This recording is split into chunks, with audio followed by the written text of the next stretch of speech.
Alhamdulillah, la haula wala quwwata illa billah.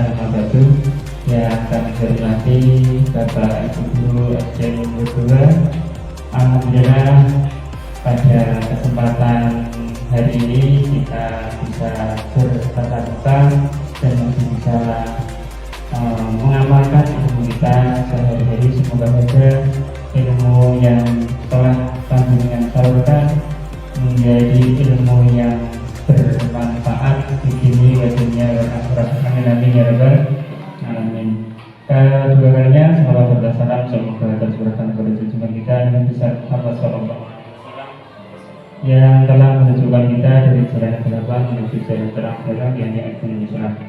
Tapi kalinya saya mohon maaf yang sebesar-besarnya sudah mengganggu kajian diseminasi modul 1C4 budaya positif terkait dengan calon guru penggerak angkatan 7 Kabupaten Bojonegoro. Perkenalkan, nama saya Sunito, di Nomor 2, Kecamatan Kanor, calon guru penggerak angkatan 7 dari Kabupaten Bojonegoro. Filosofis pendidikan Ki Hajar Dewantara. Tadi menjelaskan bahwa tujuan pendidikan yaitu menuntun segala kodrat yang ada pada anak-anak agar mereka dapat mencapai keselamatan dan kebahagiaan yang setinggi-tingginya, baik sebagai manusia maupun sebagai anggota masyarakat. Ini adalah menurut pandangannya Ki Hajar Dewantara.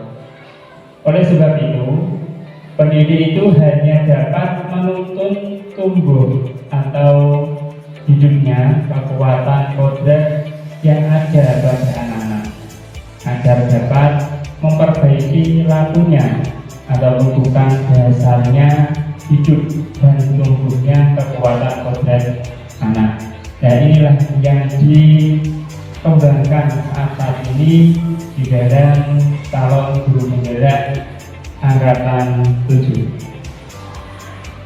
Yang pertama, disiplin positif dan nilai-nilai kebajikan universal. Mencakup apa makna kata disiplin di sini?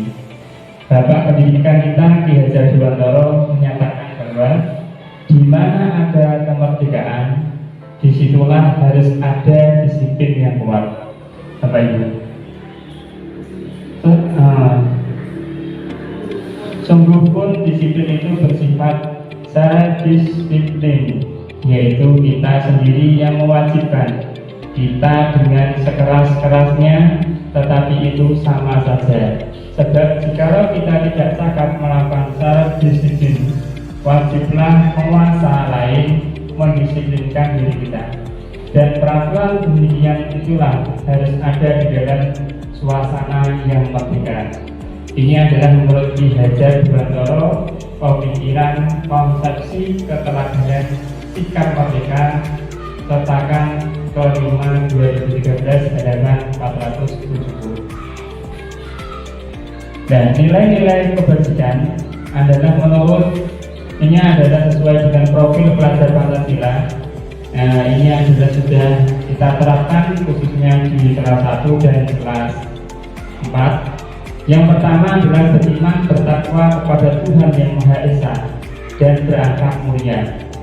Kemudian mandiri, bernalar kritis, kreatif, bergotong royong, dan berkebinekaan global. Nah, ini yang saat-saat ini kita laksanakan Bapak Ibu. Yang kemarin pun kita sudah mendapatkan materi tentang nilai-nilai kebajikan ini. Pasti di setiap event mungkin kurikulum merdeka ini yang diterapkan adalah nilai-nilai kebajikan ini. Karena apa? Karena ada hubungannya dengan anak. 9 pilar karakter. Yang pertama, cinta Tuhan dan segenap ciptaannya. Yang kedua, kemandirian dan tanggung jawab. Yang ketiga, kejujuran, amanah, diplomatis. Kemudian, hormat dan santun, dermawan, suka menolong dan gotong royong, percaya diri, kreatif dan pekerja keras, kepemimpinan dan keadilan, baik dan rendah hati, toleransi, kedamaian dan kesatuan. Ini adalah 9 pilar karakter. Kemudian proyek nilai-nilai kebajikan. Ini ada banyak sekali di dalam tabel ini. Dan ini sudah kita terapkan di peserta didik kita. Yang pertama peduli, rajin, integritas, rasa hormat, keterus-terangan, keberanian, kebahagiaan, tanggung jawab, kebersihan, kesantunan, keadilan, pengabdian, komitmen, kreatif, baik hati, bijaksana, belas kasih, semangat, kesetiaan, bersyukur, percaya diri, kedermawanan, berprinsip, toleransi, belas kasih, kejujuran, bersahaja, percaya, bertujuan, dermawan, keteraturan, tulus hati, tenggang rasa, harga diri, kedamaian, ketegasan, gotong royong, rendah hati, keteguhan hati, dan pengertian. Ini adalah proyek nilai-nilai kebajikan. Ini sudah kita laksanakan setiap hari, Bapak Ibu. Kemudian contoh penerapan disiplin positif dan nilai-nilai kebajikan universal, yaitu kita laksanakan melalui ekstrakurikuler kita, yaitu ekstrakurikuler Grafik. Kemudian kebiasaan pagi berjabat tangan sebelum masuk kelas, Bapak Ibu. Presentasi hasil percobaan, penggunaan portal Merdeka Mengajar untuk siswa, itu Bapak Ibu. Kemudian bab yang kedua, teori motivasi, hukuman, dan penghargaan dan restitusi. Motivasi perilaku manusia menyatakan ada 3 motivasi perilaku manusia. Yang pertama adalah untuk menghindari ketidaknyamanan atau hukuman. Kemudian yang kedua adalah untuk mendapatkan imbalan atau penghargaan dari orang lain.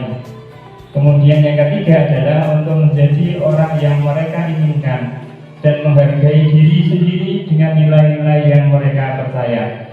Ini adalah 3 motivasi perilaku manusia.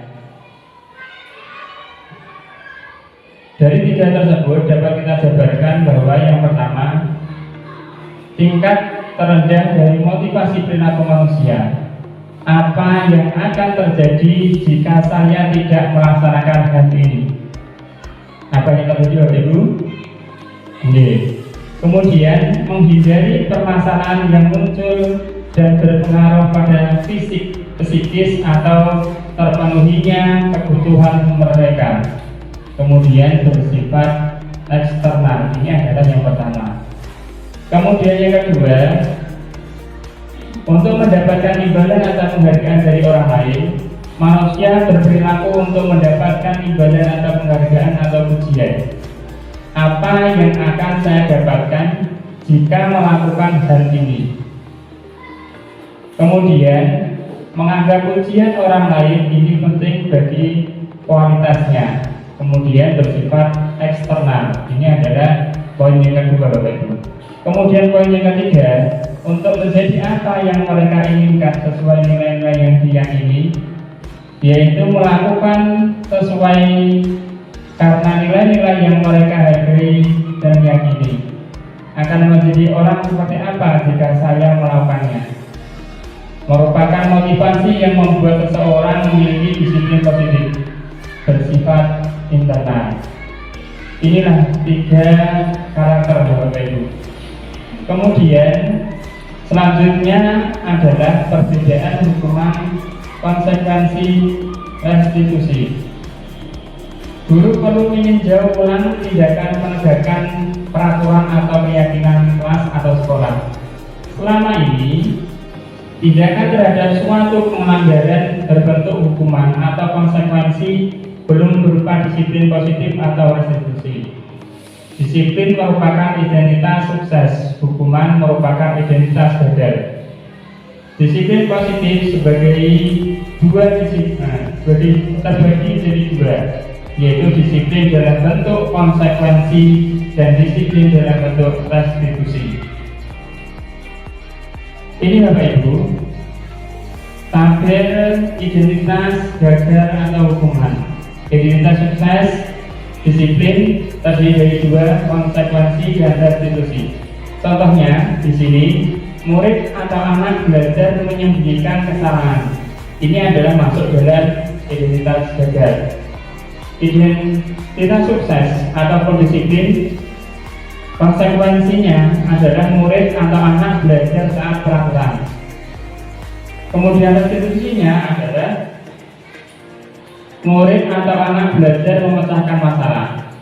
Yang pertama. Kemudian yang kedua, mencoba mengontrol anak dengan menguatkan negatif atau membayar impas kesalahan. Nah, identitas suksesnya, konsekuensinya mencoba mengontrol anak dengan penguatan positif. Kemudian restitusinya, anak paham bahwa dirinya sendiri yang pegang kendali kontrol. Identitas gagal yang ketiga, dampak pada murid, marah, merasa bersalah, rendah diri, mengasingkan diri, kemudian tiba-tiba tidak diharapkan atau sangat melukai, dibuat guru. Ini ada tiga. Konsekuensinya yang pertama, kehilangan hak waktu jeda seorang diri ataupun penahanan. Restitusinya, murid atau anak tidak menghilangkan waktu namun bersemangat untuk memperbaiki diri. Kemudian konsekuensinya yang kedua, sudah diketahui masuk akal. Restitusinya berupa undangan untuk mengadakan restitusi. Kemudian konsekuensi yang ketiga dibuat oleh guru dan murid atau anak. Kemudian restitusinya dibuat oleh murid atau anak. Berarti ini hampir sama. Yang terakhir adalah meyakinkan guru menjalani konsekuensi dengan menyalahkan atau mengkritik, menyindir, merendahkan. Konsekuensinya membantu guru menyatakan peraturan, melakukan peringatan dan menerapkan konsekuensi. Restitusinya menguatkan guru menyebutkan keyakinan kelas, membimbing kerangka acuan berpikir restitusi murid atau anak. Selanjutnya adalah saat Ikidna berulang kali menjanjikan hadiah kepada anak-anak agar berperilaku bertanggung jawab, atau kepada seorang murid agar mempelajari sesuatu yang baru, atau kepada seorang karyawan agar melakukan pekerjaan yang berkualitas, kita sedang berasumsi mereka tidak dapat melakukannya atau mereka tidak akan memilih untuk melakukannya.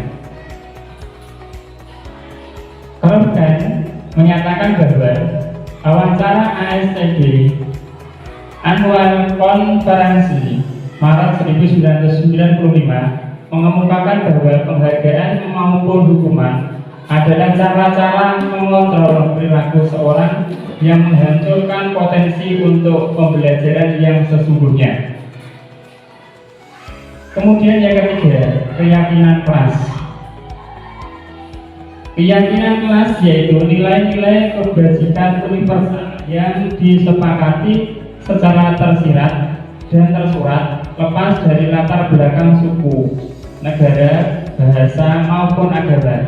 Nilai-nilai kebajikan menekankan pada keyakinan seorang akan lebih memotivasi seorang dari dalam. Seseorang akan lebih bergerak dan bersemangat untuk menjalankan keyakinannya daripada hanya sekedar mengikuti serangkaian peraturan tertulis tanpa makna. Murid-murid pun demikian. Mereka perlu mendengarkan dan memahami arti sungguhnya tentang peraturan-peraturan yang diberikan. Apa nilai-nilai kebajikan di balik peraturan tersebut? Apa tujuan utamanya? Dan menjadi tidak tertarik atau takut sehingga hanya sekedar mengikuti serangkaian peraturan-peraturan yang mengatur mereka tanpa memahami tujuan mulianya. Hal-hal yang perlu diperhatikan dalam menyusun keyakinan kelas. Yang pertama, keyakinan kelas bersifat lebih abstrak daripada peraturan yang lebih rinci dan konkret. Selanjutnya, keyakinan kelas berupa pernyataan-pernyataan universal. Pernyataan keyakinan kelas senantiasa dibuat dalam bentuk positif. Kemudian keyakinan kelas hendaknya tidak terlalu banyak sehingga mudah diingat dan dipahami oleh semua warga kelas. Keyakinan kelas sebaiknya sesuatu yang dapat diterapkan di lingkungan tersebut. Semua warga kelas hendaknya ikut berkontribusi dalam pembuatan keyakinan kelas lewat kegiatan surah pendapat. Bersedia meninjau kembali keyakinan kelas dari waktu ke waktu. Kemudian yang keempat adalah kebutuhan dasar manusia dan dunia berkualitas. Bapak Ibu, untuk membangun budaya sekolah yang positif dengan lingkungan yang aman dan mendukung murid untuk menjadi pribadi yang berdaya dan bahagia. Salah satu upaya yang dapat dilakukan guru adalah memahami kebutuhan dasar yang mendasari perilaku murid. William Glass menyatakan, seluruh tindakan manusia memiliki tujuan tertentu, yaitu memenuhi kebutuhan dasarnya. Ketika semua kebutuhan dasar ini sudah terpenuhi, maka seorang anak atau murid akan tumbuh seimbang dan bahagia. Ketika kebutuhan dasar tidak terpenuhi dengan baik, maka anak atau murid mengalami emosi negatif, kecewa, bosan, sedih, atau melakukan tindakan yang bertentangan dengan nilai kebajikan dan melanggar aturan. Perilaku buruk anak karena respon dari tidak terpenuhinya salah satu kebutuhan dasarnya. 5 kebutuhan dasar manusia. Yang pertama ini kebutuhan untuk bertahan hidup ataupun survival. Yang kedua, kebutuhan untuk merasa diterima, love and belonging. Kemudian yang ketiga, kebutuhan akan kebebasan, freedom. Yang keempat, kebutuhan akan kesenangan, fun. Kemudian yang kelima, kebutuhan akan penguasaan ataupun yang dinamakan power. Yang kelima adalah posisi kontrol, yaitu suatu program disiplin positif yang berpusat pada murid yang dikembangkan oleh Diana Dosen dengan pendekatan restitusi melalui riset dan teknologi kontrol ataupun Dr. William Glaser. Dosen berkesimpulan ada 5 posisi kontrol yang diterapkan seorang guru, orang tua ataupun atasan dalam melakukan kontrol. 5 posisi kontrol. Yang pertama adalah penghukum. Yang kedua, membuat rasa bersalah. Yang ketiga adalah teman. Yang keempat, memantau, dan yang kelima adalah manajer. Bapak Ibu, contoh sebagai penghukum. Seorang penghukum bisa menggunakan hukuman fisik maupun verbal. Orang-orang yang menjalankan posisi penghukum senantiasa mengatakan bahwa sekolah memerlukan sistem atau alat yang dapat lebih menekan murid-murid lebih dan lagi.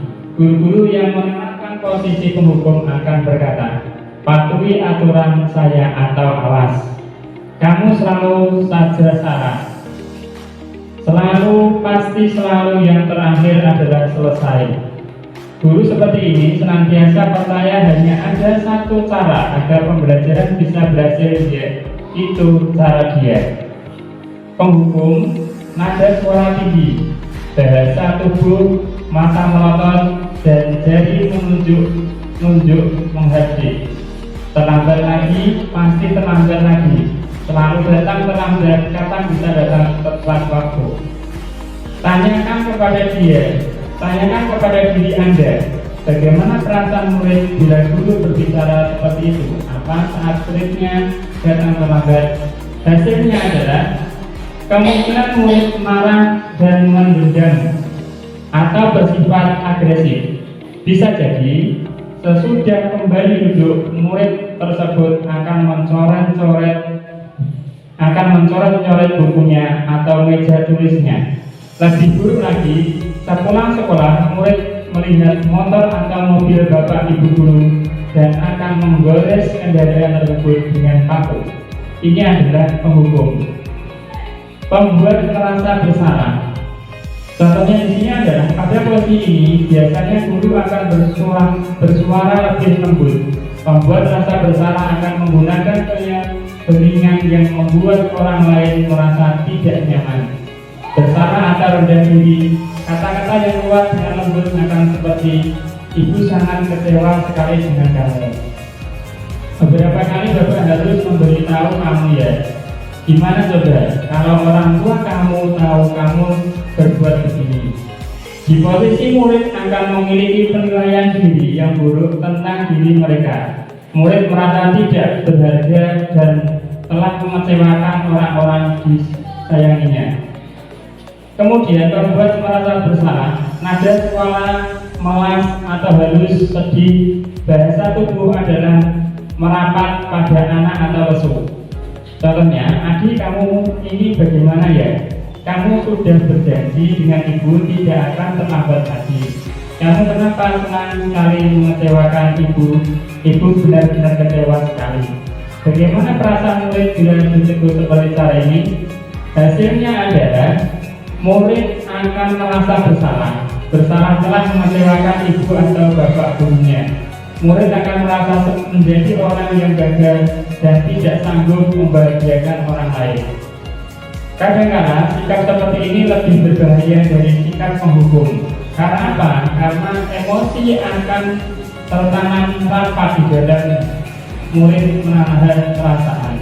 Tidak seperti murid dengan guru penghukum, di mana murid bisa mengumpulkan amarahnya walaupun dengan cara negatif. Murid tertekan seperti inilah yang tiba-tiba bisa meletus amarahnya dan bisa menyakiti diri sendiri atau orang lain. Ini adalah membuat merasa bersalah. Kemudian sebagai teman guru pada posisi ini tidak akan menyakiti murid, namun akan tetap berupaya mengontrol murid melalui persuasi. Posisi teman pada guru bisa negatif ataupun positif. Positif di sini berupa hubungan baik yang terjalin antara guru dan murid.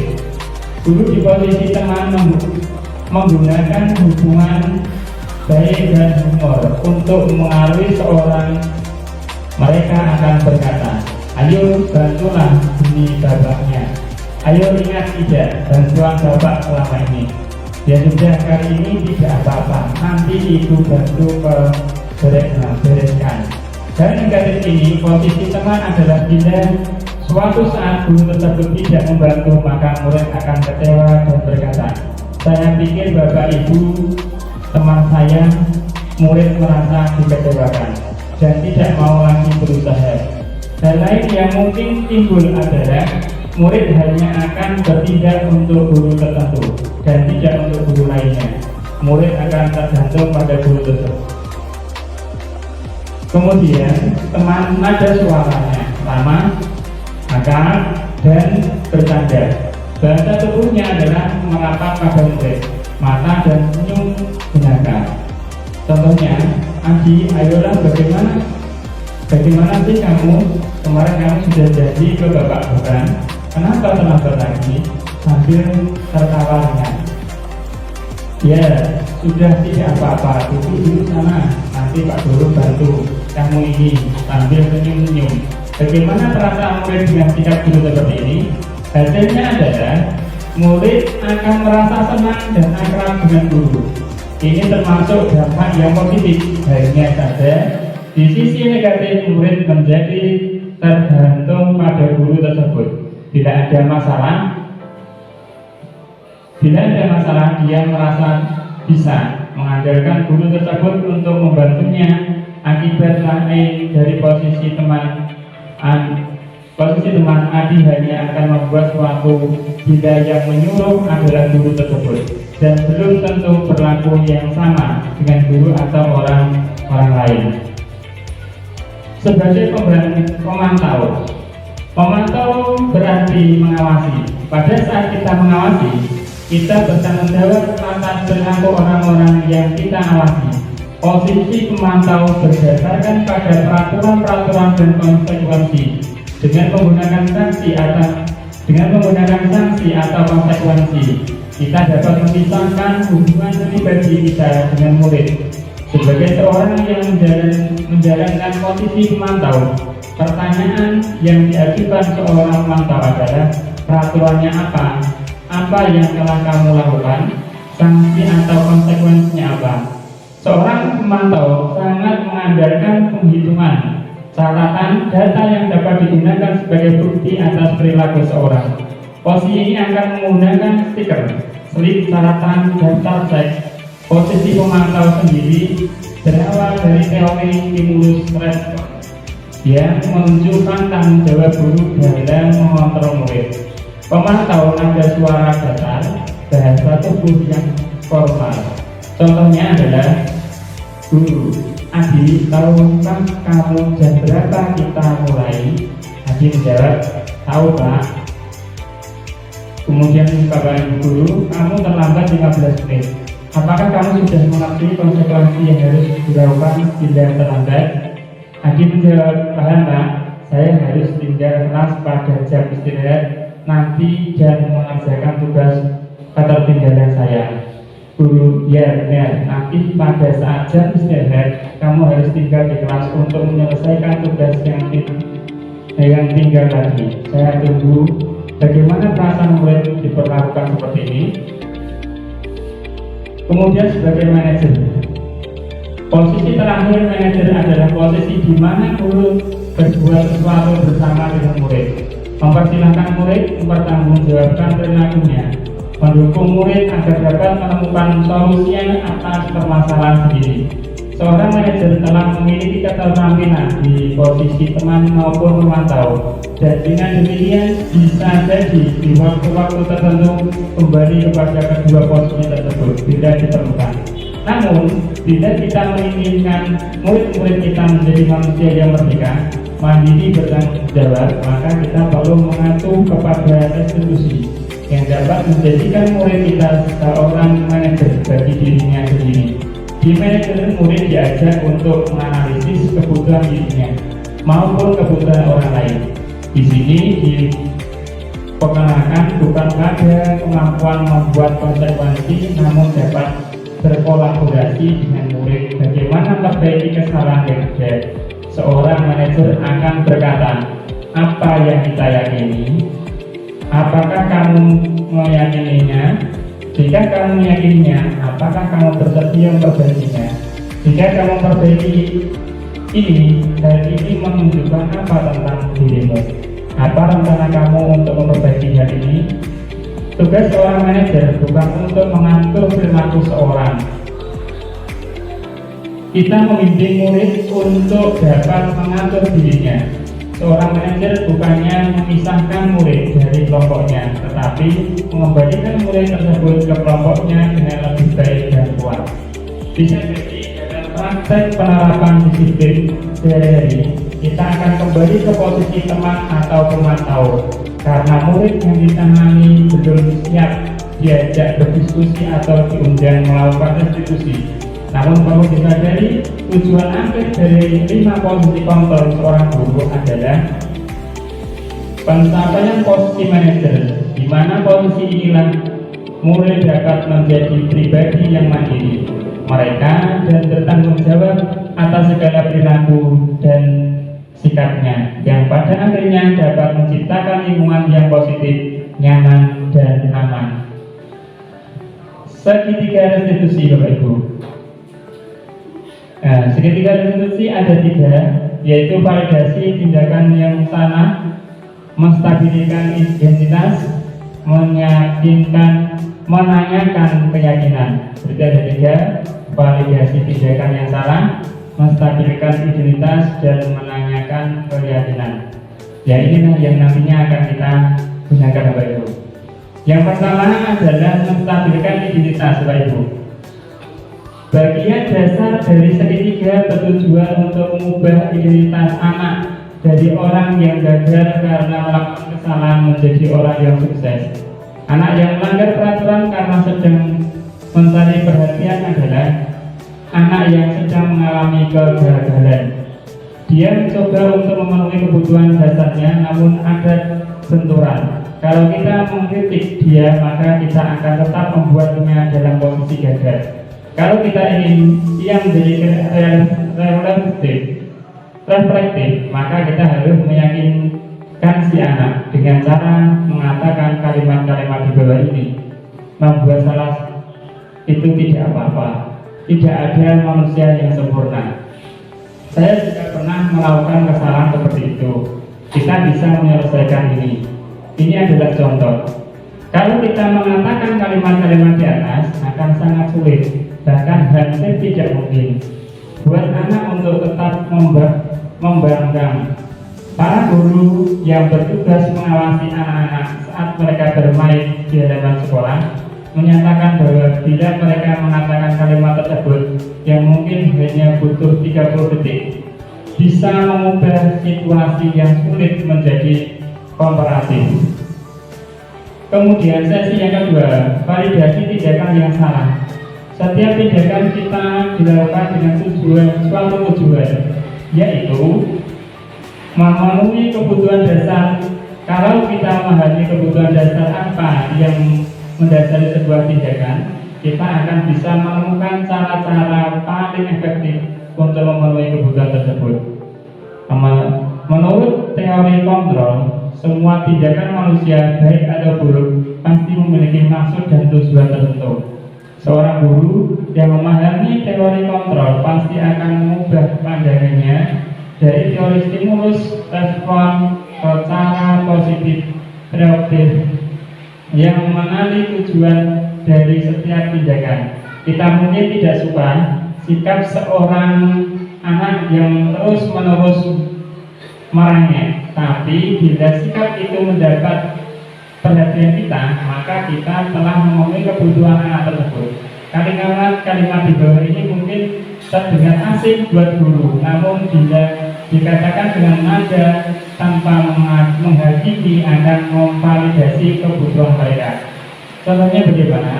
Padahal kamu bisa melakukan yang lebih buruk dari ini ya. Kamu pasti punya alasan mengapa melakukan hal itu. Kamu patut bangga pada dirimu sendiri karena kamu telah melindungi sesuatu yang penting buatmu. Kamu boleh mempertahankan sikap itu, tapi kamu harus menambahkan sikap yang baru. Biasanya guru menyuruh anak untuk menghentikan sikap yang tidak baik. Tetapi teori kontrol menyatakan bahwa resep itu tidak manjur. Mungkin tindakan guru dengan memvalidasi sikap yang tidak baik seperti bertentangan dengan aturan yang ada. Namun sebetulnya tujuannya untuk menunjukkan bahwa guru memahami alasan dibalik tindakan murid. Kemudian yang berikutnya adalah restitusi yang ketiga adalah menanyakan keyakinan. Teori kontrol menyatakan bahwa kita pada dasarnya termotivasi secara internal.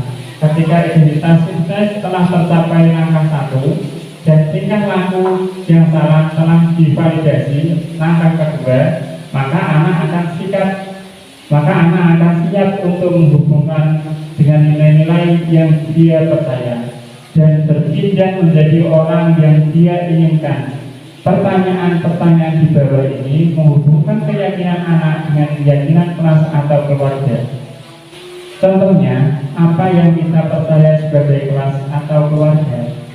Apa nilai-nilai umum yang kita telah sepakati? Apa bayangan kita tentang kelas yang ideal? Kemudian, kamu mau jadi orang yang seperti apa? Penting untuk menanyakan ke anak kehidupan seperti apa nantinya yang mereka inginkan. Bapak Ibu, apakah kamu ingin menjadi orang yang sukses, bertanggung jawab, atau bisa dipercaya?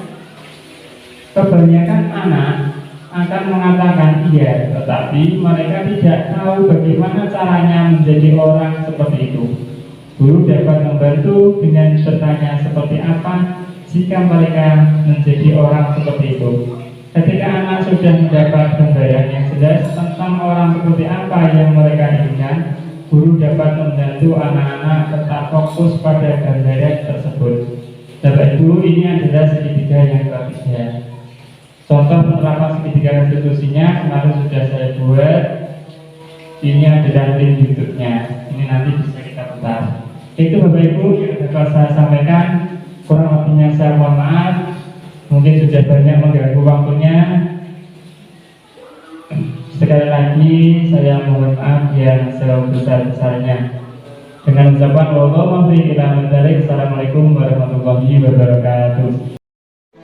Menyimak dan mendengarkan penjelasan dari pemaparan Bapak Suminto, calon guru penggerak Angkatan 7 tentang desiminasi modul 1.4, budaya positif. Materi yang disampaikan sangat menarik, pemaparan jelas dan bermanfaat. Semoga kita semua dapat menerapkan ilmu tersebut di lingkungan sekolah. Ini merupakan ilmu baru buat saya, seperti 5 posisi kontrol dan segitiga restitusi ini dapat kita terapkan di sekolah. Semoga menjadi sekolah yang menyemai benih pendidikan yang baik untuk murid kita. Terima kasih Bapak Suminto.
Matematika tentang bilangan apa?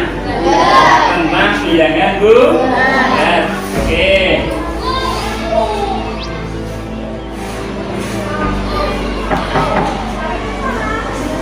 Waalaikumsalam warahmatullahi wabarakatuh. Ya, mana sudah? Silakan duduk. Mana sudah? Oke anak-anak, pagi hari ini kita akan coba untuk mempelajari tentang bilangan bulat. Bilangan bulat itu ada berapa anak-anak? Bilangan bulat apa saja? Bilangan bulat positif dan bilangan bulat. Memang anak-anak kita memang anak yang hebat semuanya. Dan anak-anak, pagi hari ini kita sudah belajar tentang apa? Bilangan bulat. Nanti di rumah diingat-ingat ya. Nah, sekarang karena sekarang waktunya sudah istirahat, anak-anak silakan untuk beristirahat dulu ya. Nah, sekarang silakan anak-anak beristirahat.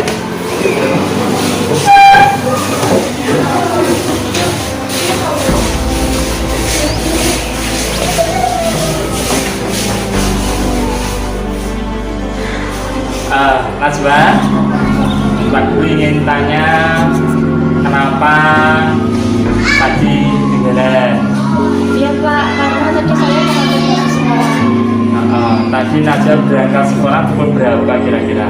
Pukul setengah 7:30. Aturan di sekolah masuk pukul berapa kira-kira?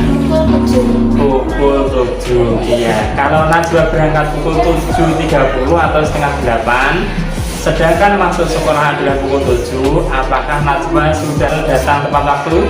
Belum Pak, saya telah datang terlambat.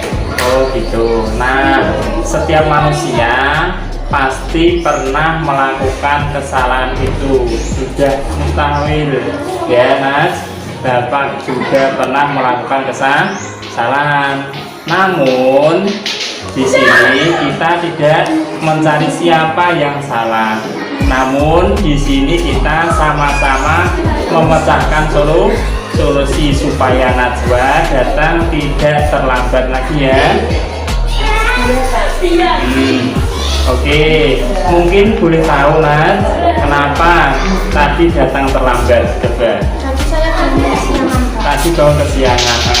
Kenapa kok bisa bangun kesiangan Naj? Saya tidur kemalaman karena asik bermain HP dan sampai lupa waktu.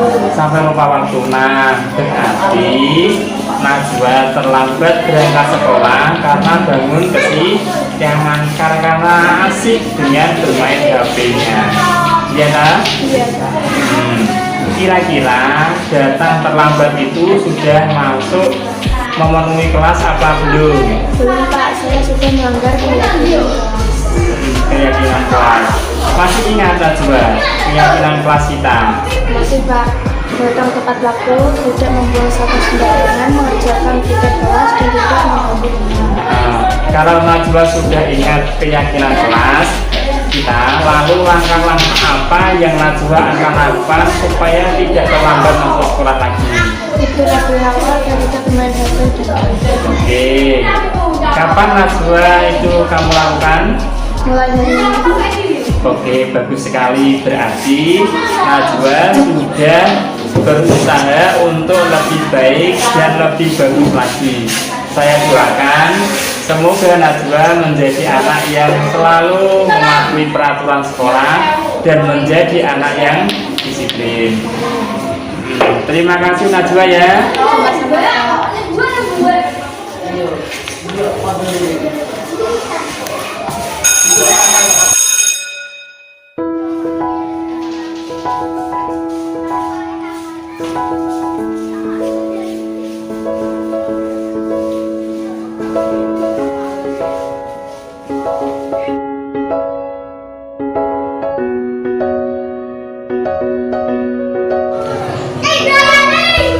Ya, sudah dibagikan semuanya, Nak?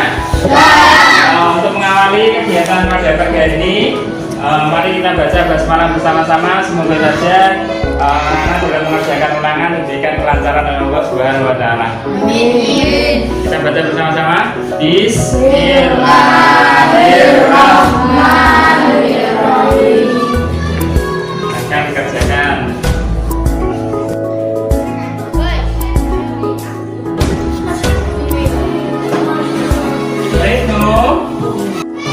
Udah kau makan sendiri? Sudah selesai belum? Belum, Pak. Belum. Udah boleh makan ya, dikerjakan ya. Ya, Pak.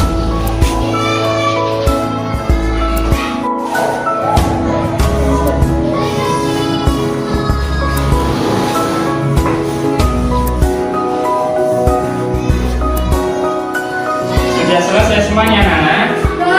Sudah. Kalau sudah, kita kumpulkan ya, anak ya.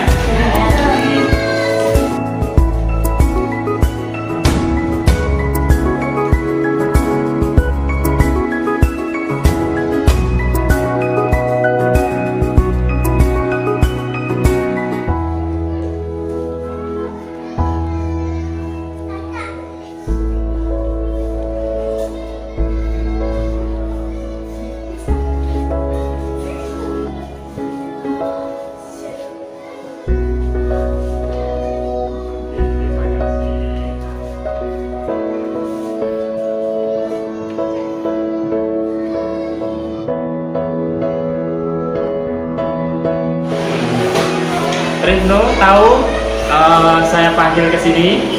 Tahu, Pak. Saya makan ketika pelajaran. Apakah Rizno tahu makan di saat pelajaran itu perbuatan salah apa benar? Tahu, Pak. Bapak juga tahu bahwa makan itu juga suatu kebutuhan. Bapak juga kalau lapar pasti makan. Tetapi kita harus tahu pada saat kapan kita harus makan. Emangnya tadi pagi Rizno tidak sarapan ya? Ya, Pak. Mengapa Rizno tidak sarapan? Kalau terus sarapan, saya nanti telat sekolah. Oh, terlambat masuk sekolah. Memangnya Rizno bangun tidur pukul berapa? Aku juga. Setengah kok sempat sarapan?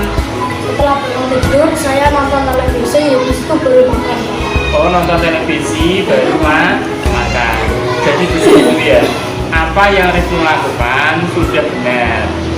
Rizno baru memburu-buru berangkat sekolah sehingga Rizno tidak terlambat masuk sekolah.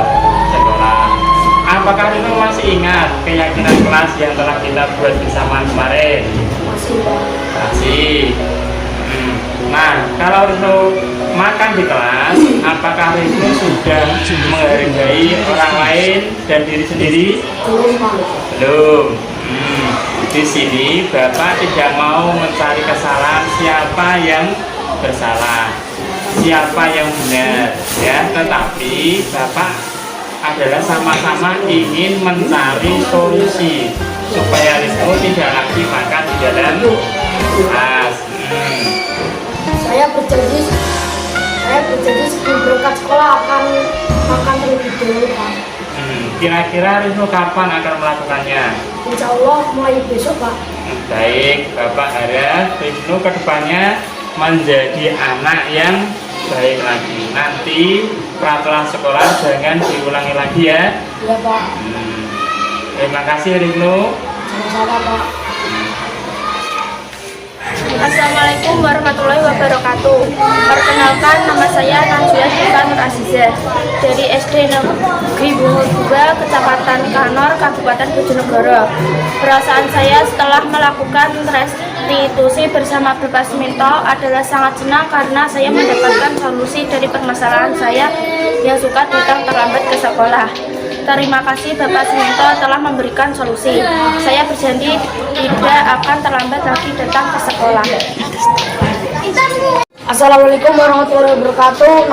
Perkenalkan, nama saya Rizno Alfianur Rahman Farizi dari SD Negeri Bungur 2, Kecamatan Kanor, Kabupaten Bojonegoro. Tadi saya mendapat panggilan oleh Bapak Suminto karena saya yang suka makan di kelas saat pelajaran, tapi Bapak Suminto tidak memarahi saya. kami mencari solusi atas kesalahan saya.